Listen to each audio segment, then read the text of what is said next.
அனைவருக்கும் வணக்கம். வருகின்ற 2025ஆம் வருடம் மார்ச் மாதத்துல சனி பயிற்சி நடக்க போகுது. பொதுவா ஒவ்வொரு கிரக பயிற்சிகள் நடக்கும் போதும் ஒரு குறிப்பிட்ட காலகட்டத்துக்கு முன்னாடியே அந்த கிரக பயிற்சிக்கு உண்டான அந்த பலன்கள் தெரிய ஆரம்பிச்சது. சனி பொறுத்த வரைக்கும் சனி பயிற்சி ஆகிறதுக்கு முன்னாடி, சனி இப்ப பாத்தீங்கன்னா இப்ப கும்ப ராசியில இருந்து இப்ப மீனராசிக்கு போக போறாரு. மீனராசிக்கு போகிறதுக்கு முன்னாடியே ஒரு 3 மாதம் முன்னாடியே அவர் மீனராசிக்கு போனா என்னென்ன நடக்கும் அப்படிங்கிறதுக்கான ஒரு ட்ரையல் முன்னோட்டம்ங்கிறது அவர் நமக்கு எல்லாருக்கும் கொடுக்க ஆரம்பிச்சுவார். அப்படி ஒவ்வொரு ராசிக்கும் இந்த சனி பயிற்சியுடைய பலன்கள் பொது பலன்களாக ஏற்ற இறக்கங்களோட இருக்கும். இதுல முக்கியமா கவனிக்க வேண்டிய விஷயம் கேட்டீங்கன்னா, மொத்தம் 12 ராசிகள்ல சனி சஞ்சரிக்கக்கூடிய அந்த காலகட்டம் மொத்தம் பாத்தீங்கன்னா 30 வருஷம். ஒரு சுழற்சி, ஒரு ராசி மண்டலத்தை சனி பகவான் சுத்திக்கிட்டு வர்றதுக்கு 30 வருஷம் எடுக்கிறாரு. இதுல மொத்தமே பாத்தீங்க அப்படின்னு சொன்னா, நாம பிறந்த ராசியில இருந்து 3வது ராசி, 6வது ராசி, 11வது ராசி, இதுல அவர் கோச்சாரத்துல எப்பெல்லாம் சஞ்சரிக்கிறாரோ ஆக மொத்தம் 30 வருஷத்துல ஒரு 7.5 வருஷம் மட்டும்தான் இவர் என்ன பண்றாருன்னா நன்மை தரக்கூடிய பலன்களை கொடுக்கிறாரு. அதுவும் தொடர்ச்சியா கொடுக்கறது கிடையாது, குறிப்பிட்ட வருட இடைவெளிக்குள்ளதான் அவர் கொடுக்கிறார்.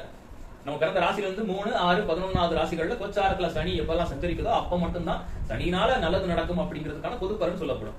இந்த 3, 6, 11 அப்படிங்கிறது எங்க இருந்து வந்துச்சு அப்படின்னு சொல்லி பாத்தீங்கன்னா, ஜோதிடத்துல அஷ்டக வர்க்கம் அப்படின்னு சொல்லி ஒரு ஜோதிட ஆய்வு முறை இருக்கு, பலன் சொல்லக்கூடிய வழிமுறை.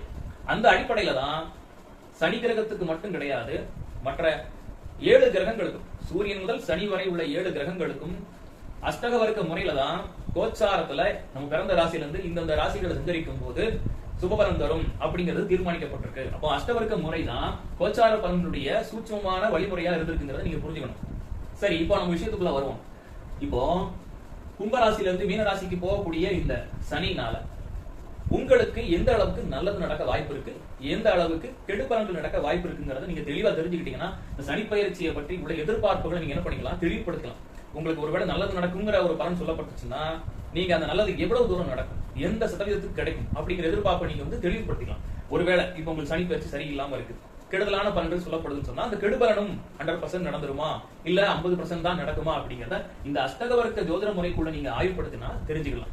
உதாரணத்துக்கு இங்க ஒரு கன்னிராசி ஜாதகம் கொடுத்திருக்கோம். இப்ப கன்னிராசிக்கு கோச்சாரத்துல இப்ப மீனத்துல சனி சஞ்சரிக்கும் போது அவங்களுக்கு 7ஆம் இடத்துல, ராசிக்கு 7ல சனி சஞ்சரிக்குது. அப்ப 7ல சஞ்சரிக்கும் போது என்ன சொல்லுவோம், கண்டகச்சனி காலகட்டம். இப்ப கண்டகச்சனி காலகட்டத்துல பொது பலன்கள் என்ன நடக்கும், திருமணம் ஆகாதவர்களுக்கு திருமண வாய்ப்புகள் தடைபட்டுட்டே இருக்கும், திருமண வாழ்க்கை சரியில்லாம அமைகிறது, திருமணம் ஆனவர்களுக்கு கணவன் மனைவிக்குள்ள பிரிவினை பிரச்சனைகள் ஏற்படுத்தக்கூடிய எல்லா சூழலையும் கொடுக்கும்.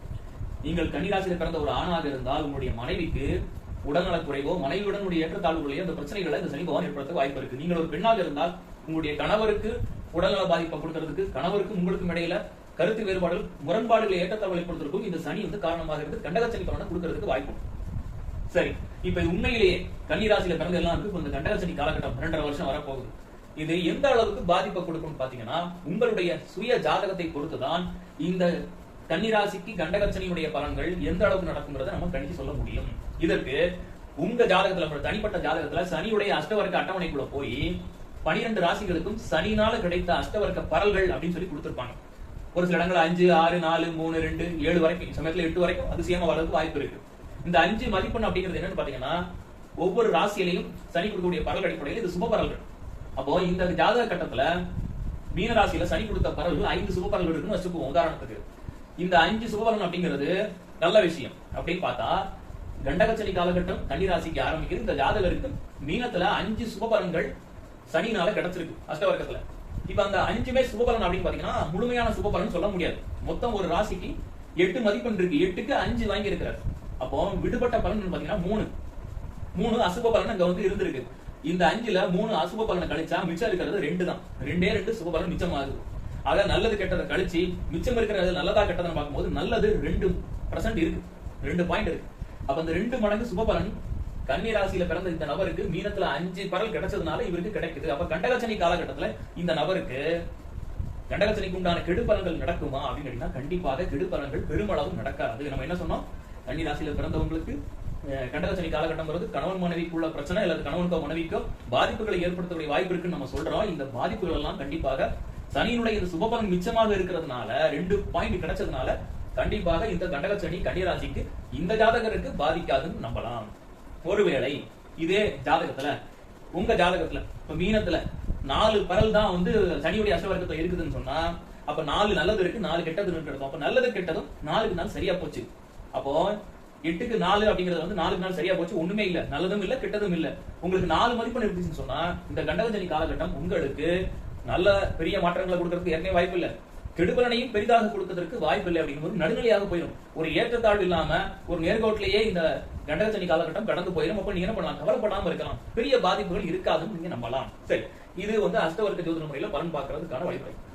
இதை தாண்டி நாடி ஜோதிட முறையில, பிருகநந்தி நாடி ஜோதிட முறையில உங்களுடைய பிறப்பு ஜாதக கட்டத்துல இந்த கோச்சார சனியுடைய பயிற்சியினால என்னென்ன கிரகங்கள் வந்து இந்த அமைப்புக்குள்ள வந்து மாற்றத்தை ஏற்படுவதற்கான வாய்ப்பு இருக்குங்கிறதையும் கவனிக்கும் போது இந்த அஷ்டவர்க்க ஜோதிட முறையில பொது பலன்கள் சொல்லப்பட்ட நிலையில கிடைக்காத சில விஷயங்கள் நல்லதாகவும் இருக்கலாம், கெடுதலாகவும் இருக்கலாம், அதையும் நம்ம தெரிஞ்சுக்க முடியும். அதுக்கு பிருகநந்தி நாடி ஜோதிட முறையில உங்க ஜாதகத்தை நீங்க ஆய்வு செய்யணும்.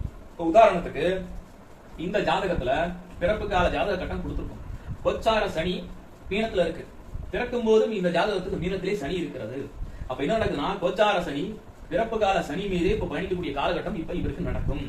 சனி மீது சனியே போறதுனால சனியுடைய காரகத்துவ பலன்கள் எல்லாமே அதிகமாக இந்த ஜாதகருக்கு வேலை செய்யும். அப்ப என்னன்னு கேட்டீங்கன்னா, வழக்கத்தை விட அதிகமான பொறுப்புகள், வேலை வாய்ப்புகள் அவருக்கு அதிக சுமைகளை ஏற்படுத்தும். வாழ்க்கையில உழைப்புனா என்ன, கஷ்டம்னா என்ன, வறுமைனா என்ன, எல்லாத்தையுமே இந்த சனி பகவான் இவருக்கு அதிகமான பொறுப்புகள், வேலை வாய்ப்புகளை கொடுத்து உழைப்பினுடைய பெருமையை கண்டிப்பாக புரிய வைப்பாரு. அதே நேரத்துல பிறப்பு கால கேதுவுக்கு 12ஆம் இடத்துல கோச்சார சனி போறதுனால இந்த ஜாதகருக்கு இந்த சனி பயிற்சினால வேலை வாய்ப்பு ரீதியாகவும் வாழ்வியல் ரீதியாகவும் நிறைய முட்டுக்கட்டைகள், எதிர்ப்புகள், தடைகள், சோதனைகள் எல்லாமே இவருக்கு வரதான் செய்யும். இவருக்கு இந்த காலத்துல ஒரு தனிமை உணர்ச்சியும், விரக்தி மனப்பான்மையும், துறவு எண்ணங்களும் அதிகரிக்கக்கூடிய வாய்ப்புகள் இந்த ஜாதகத்தின் அடிப்படையில் சனி பயிற்சி இவருக்கு கொடுக்கும் நம்ம சொல்லலாம். இதுக்கப்புறம் பிறப்பு கால ஜாதகத்தில் இருக்கக்கூடிய கிரகநிலைகளுக்கு கோச்சார சனியுடைய தொடர்பும் பாத்தீங்கன்னா, இப்ப பிறப்பு காலத்துல சுக்கிரனும் புதனும் ரிஷபராசியில இருக்கு. இந்த சனியுடைய இந்த 3வது பார்வை, இது நாடி ஜோதிட முறையில் சொல்லக்கூடிய பார்வை, 3வது பார்வை என்ன பண்ணும்னா இந்த சுக்கிரனுக்கும் புதனுக்கும் கிடைக்கும்.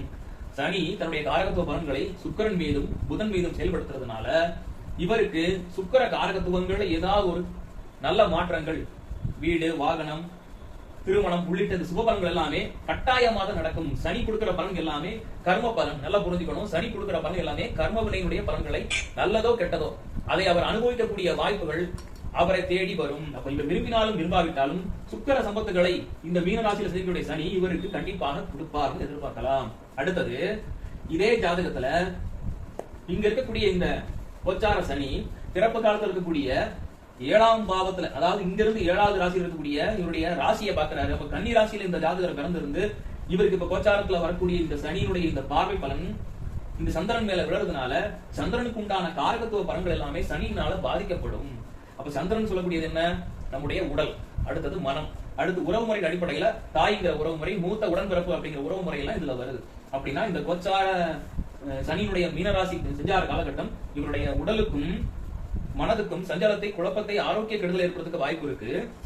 தாய் அப்படிங்கிற உறவுக்கும் கஷ்டங்களை கொடுக்கறதுக்கும், மூத்த உடன்பிறப்புன்னு சொல்லக்கூடிய அக்காங்கிற உறவுமுறைகளுக்கு துன்பத்தை கொடுப்பதற்கான வாய்ப்புகள் இவரை கருவியாக வைத்து இவரோடு இவர்கள் எல்லாம் இருக்காங்கிற பட்சத்துல இவர்களுக்கு நடக்கலாம். அப்போ இப்படிதான் என்ன பண்ணணும்னு சொன்னா, உங்க ஜாதகத்தினுடைய அடிப்படையில அஷ்டவர்க்க ஜோதிட முறை, அதே மாதிரி நாடி ஜோதிட முறை அடிப்படையில நீங்க என்ன பண்றீங்கன்னா கோச்சார சனி பயிற்சியினுடைய பலன்களை தெளிவாக ஆராய்ந்து நீங்க முடிவுக்கு வந்து இதை நீங்க எந்த அளவுக்கு எடுத்துக்கலாம், எந்தெந்த விஷயங்கள் நம்ம கவனமா இருக்கலாம் அப்படிங்கிற ஒரு தெளிவான புரிதலோட தான் நீங்க அணுகுமுறை செய்யணும். அதற்கு உங்களுக்கு இந்த PDF உதவும். நாம வந்து சனி பயிற்சி பலன் PDF கொடுக்குறோம் இல்லையா, இதுல இந்த ஆய்வுகள்லாம் செய்துதான் உங்களுக்கு இந்த சனி பயிற்சி 2.5 வருஷ காலகட்டம் மீனராசி இருக்கும் போது எந்தெந்த விஷயங்கள் நல்லது நடக்கும், எந்தெந்த விஷயங்கள்ல வந்து ஏற்றத்தாழ்வுகள் ஏற்படும் அப்படிங்கிறத தெளிவா இந்த PDF நம்ம புரிச்சு கொடுக்குறோம். இந்த PDF நீங்க வாங்கி பயன்பெறுங்க. சனிப்பெயர்ச்சி குறித்த தெளிவான புரிதலோட இந்த சனிப்பெயர்ச்சி எதிர்கொள்ளுங்க. எல்லோருக்கும் சனி கிரகத்தினுடைய தெளிவான வழிகாட்டுதல் உங்களுக்கு கிடைக்க நல்வாழ்த்துக்கள். நன்றி.